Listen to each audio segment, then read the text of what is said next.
دنیا کے اندر جو ترقی یافتہ ممالک ہیں وہاں پر 30 کلو سے لے کر 55 کلو تک پر کیپیٹا جو ہے چکن کی کنزمپشن ہے، جبکہ پاکستان کے اندر یہ 6-6.5 کلو کے اوپر آ گئی ہے۔ بجلی جس طریقے سے بہت مہنگی ہے تو یہ ایک اور جو پروسیسنگ کی انڈسٹری ہے اس کے اندر بجلی بہت زیادہ کنزیوم ہوتی ہے، تو اس طریقے سے گورنمنٹ کی جو امپورٹ پالیسیز ہیں اور امپورٹ کے چارجز جو ہوتے ہیں اور ڈالر کی فلکچویشن ہے، تو ان ایریاز کے اندر جنرل جو وہ کہنا چاہیے ایکسپورٹ کے حوالے سے چیلنجز ہیں، وہی حوالے سے فوڈ کے حوالے سے بھی چیلنجز ہیں۔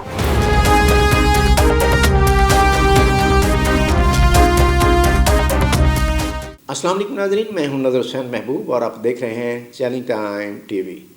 ناظرین، پاکستان کی معیشت میں ٹیکسٹائل انڈسٹری کے بعد پولٹری انڈسٹری کا بہت اہم رول ہے۔ ہمارے جی ڈی پی میں اس کا کیا شیئر ہے، یہ جاننے کے لیے آج ہمارے ساتھ موجود ہیں بگ برڈ فوڈز لمیٹڈ کے مینیجنگ ڈائریکٹر جناب ڈاکٹر مصطفیٰ کمال۔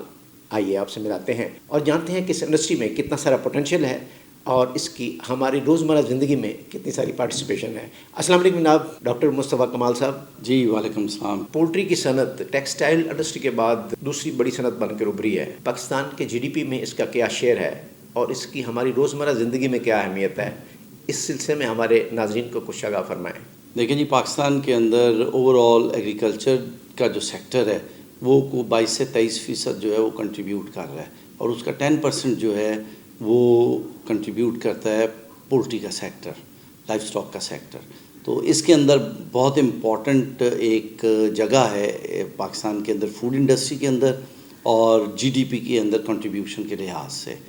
تو لیکن یہ ہے کہ پاکستان کے اندر جتنا ایک اس کی کنزمپشن ہونی چاہیے اتنی نہیں ہے، آلدو کہ اوور دا ایئرز اس کے اندر پروڈکشنز بڑھی ہے اور پر کیپیٹا کنزمپشنز بھی بڑھی ہیں، لیکن پچھلے کچھ سالوں سے اس کے اندر ایک سٹیگننسی ہے کہ کچھ گروتھ جو ہے وہ رک گئی ہے۔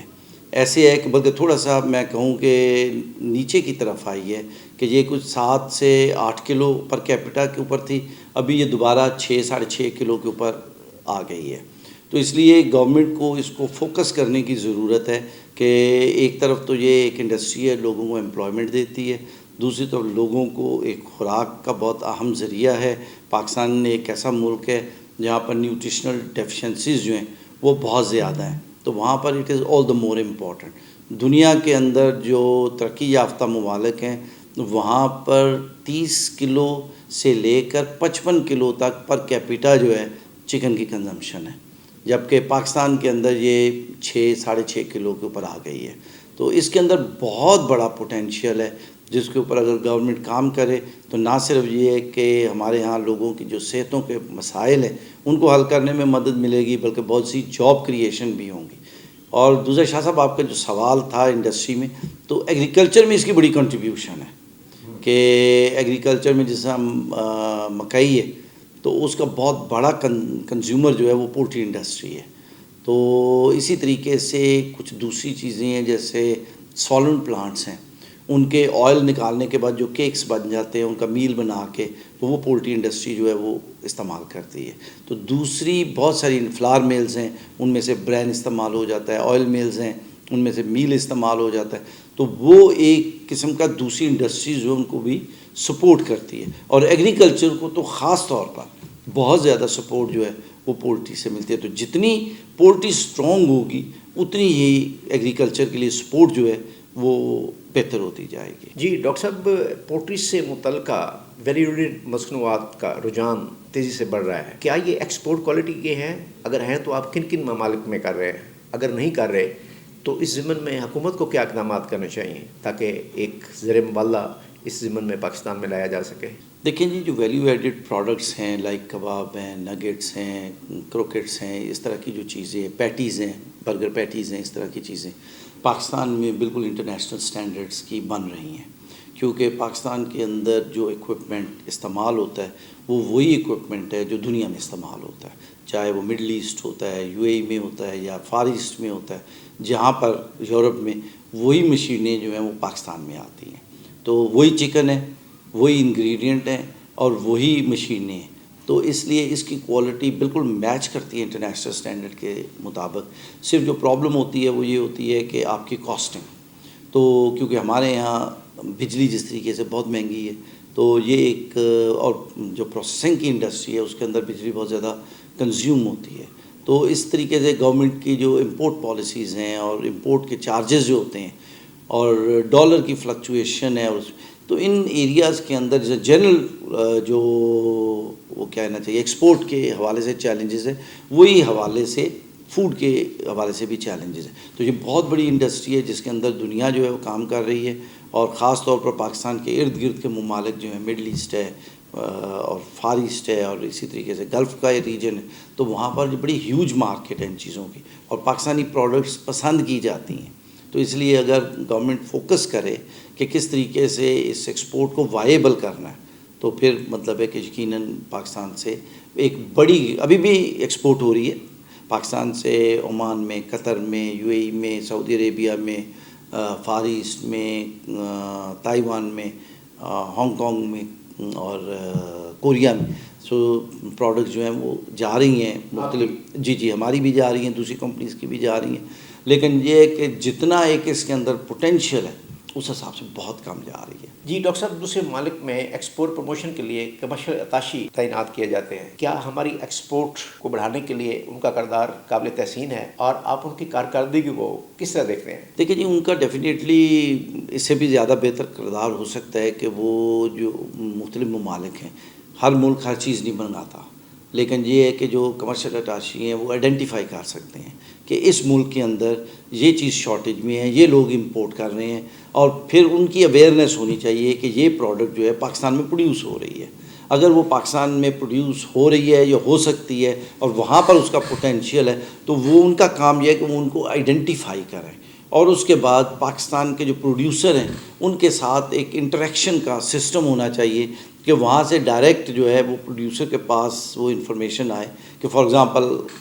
ہانگ کانگ ہے، وہ کوئی چیز امپورٹ کر رہا ہے دنیا سے، اسی طریقے سے تھائی لینڈ ہے، اگر وہ کوئی چیز امپورٹ کر، ملائیشیا جو امپورٹ کر رہا ہے اور سیم چیز جو ہے وہ پاکستان پروڈیوس کر رہا ہے یا کر سکتا ہے، تو ہمارے یہاں پر پروڈیوسر جو ہیں ان کو اگر یہ اویئرنیس ہو کہ جی یہ مارکیٹ کا پوٹینشیل ہے، تو مے بی کہ وہ اس کے اوپر زیادہ افیکٹولی اس کے اوپر کام کر سکیں. خصوصی طور پر ایک نان ٹریڈیشنل مارکیٹس جو ہیں جیسے کہ افریقہ کی مارکیٹس ہیں، اور اسی طریقے سے دوسری عرب کنٹریز ہیں، ایک تو سعودی عربیہ، دوسری عرب کنٹریز بھی ہیں جہاں پر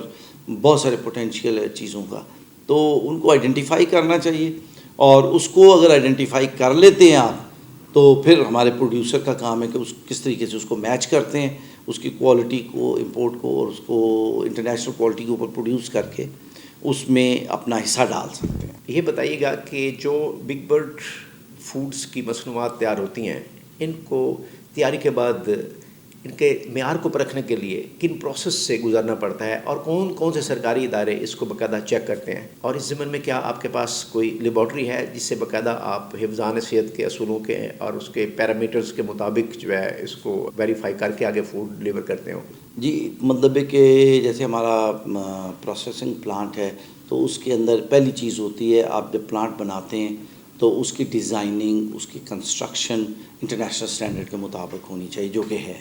اسی طریقے سے جب آپ اکوپمنٹ خریدتے ہیں تو وہ دیکھتے ہیں کہ انٹرنیشنل اسٹینڈرڈ کے مطابق ہوتا کہ جب آپ پروڈکٹ کو بناتے ہیں تو وہ انٹرنیشنل اسٹینڈرڈ کو میٹ کر سکیں. پھر اس کے بعد آ جاتے ہیں day to day operations. Day to day operation میں آپ اپنے کوالٹی کے اسٹینڈرڈ پروسیجر سیٹ کرتے ہیں. چھوٹی چھوٹی چیزیں ہوتی ہیں، ایون جو پلاسٹک کا لفافہ یا گتے کا ڈبہ آتا ہے یا کوئی انگریڈینٹ آتا ہے، تو وہ کوالٹی کنٹرول لیب جو ہے جب تک اس کو اپروو نہیں کرتی اس وقت تک وہ استعمال میں نہیں آ سکتا. اس کے بعد پھر یہ ہے کہ آپ کی سینیٹیشن ہے، ہائیجین ہے، اس کے اپنے سٹینڈرڈز ہوتے ہیں. اور ہماری مطلب 2 لیبارٹریز ہیں، ایک ہماری پلانٹ کے اوپر ہے جس کے اوپر بیسک ٹیسٹ کرتے ہیں، اور ایک ہماری بڑی لیبارٹری ہے جس کے اندر ڈیٹیل ٹیسٹنگ کی جاتی ہے. تو وہاں سے مطلب آپ نے سرفس کے، ایکوپمنٹ کے، پروڈکٹ کے سیمپلز لیے اور آپ نے اپنی لیب میں بھیج دیے، جہاں پر کہ وہ اس کو ٹیسٹ کر کے تو رپورٹ کرتے ہیں کہ آیا جو آپ ٹارگیٹ اچیو کرنا چاہتے ہیں وہ اچیو کر رہے ہیں کہ نہیں کر رہے ہیں. اسی طریقے سے ہماری نیوٹریشنل لیب ہے جس کے اندر وہ ہم لوگ اس کو چیک کرتے رہتے ہیں کہ کوئی نیگیٹو چیز تو نہیں ہے. اور دوسرا جیسے اسٹینڈرڈز ہیں کہ پروٹین اتنی ہونی چاہیے, آئل اتنا ہونا چاہیے, فیٹ اتنی ہونی چاہیے, فائبر اتنا ہونا, تو ہر پروڈکٹ جو ہے ریگولرلی اس کے ٹیسٹ کیے جاتے ہیں تاکہ وہ جو ہم کلیم کرتے ہیں ان ٹیسٹ کے اسٹینڈرڈز ان کے مطابق ہونی چاہیے. تو اس کے اوپر بہت زیادہ مطلب ہے کہ ہماری جو کمپنی ہے وہ سرٹیفائڈ بھی ہے ISO وغیرہ سے, اور پاکستان کے اندر حلال اتھارٹی اور PFA جو ہے ان کی بھی سرٹیفیکیشنز ہوتی ہیں, ان کی انسپیکشنز بھی ہوتی ہیں, اور باقی ریگولیشنز جو QCA اسٹینڈرڈز ہیں ان کو بھی فالو کرتے ہیں ہم لوگ. جی ناظرین, آپ نے بگ برڈ فوڈز لمیٹڈ کے مینیجنگ ڈائریکٹر جناب ڈاکٹر مصطفیٰ کمال کی گفتگو سنی. انہوں نے آپ کو انڈسٹری کے احوال سے روشناس کرایا اور اپنے خوبصورت سینٹیمنٹس سے بھی نوازا. اب پروگرام کا وقت ختم ہو جاتا ہے. اپنے میزبان نظر حسین محبوب کو اجازت دیجیے. پاکستان زندہ باد.